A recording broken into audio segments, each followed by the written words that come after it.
ప్రభుత్వంపై Janasena PS chairman Nadendla Manohar కీలక వ్యాఖ్యలు చేశారు. సీఎం జగన్ పాలనలో అప్పు చేసిన 90,000 కోట్ల రూపాయలకు లెక్కలు లేవని ఆరోపించారు. రేపు జరగబోయే బడ్జెట్ సమావేశంలో దీని గురించి చర్చించనున్నట్లు వెల్లడించారు. రివర్స్ టెండర్స్ మాదిరిగానే 90,000 కోట్ల లెక్కలకు రివర్స్ బారోయింగ్ గానే చూపించేందుకు వైసీపీ ప్రభుత్వం యత్నిస్తోందన్నారు. 90,000 కోట్లను ఏం చేశారో ప్రజలకు చెప్పాలని నాదెండ్ల మనోహర్ డిమాండ్ చేశారు. జగన్ పాలనలో అప్పులు తప్ప మిగిలింది ఏమీ లేదని ఎద్దేవా చేశారు. ఆంధ్రప్రదేశ్ ప్రభుత్వం జగన్మోహన్ రెడ్డి గారి నాయకత్వంలో కేవలం మేము 1,72,000 కోట్ల రూపాయలు అప్పులు చేశామని చెప్పుకుంటూ వస్తున్నారు.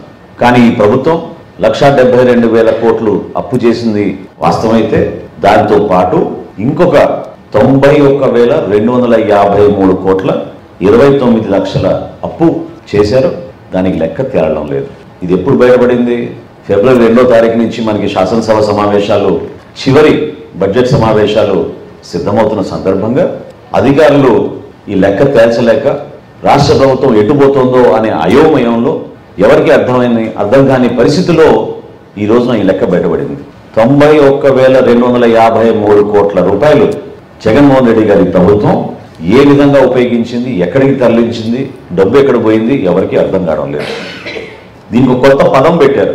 అంటే దాదాపు ప్రపంచవ్యాప్తంగా ఒక 3,500 ప్రభుత్వాలు ఉన్నాయి, రాష్ట్ర ప్రభుత్వాలు, కేంద్ర ప్రభుత్వాలు.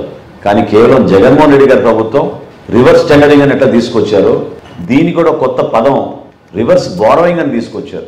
చాలా విచిత్రంగా ఉంది ఈ పదం. ఈ కొత్త విధానాన్ని తీసుకొచ్చి రాష్ట్ర ప్రజలకి తెలియకుండా ఈ లెక్కలు దాచడానికి వాళ్ళు చేసిన ప్రయత్నం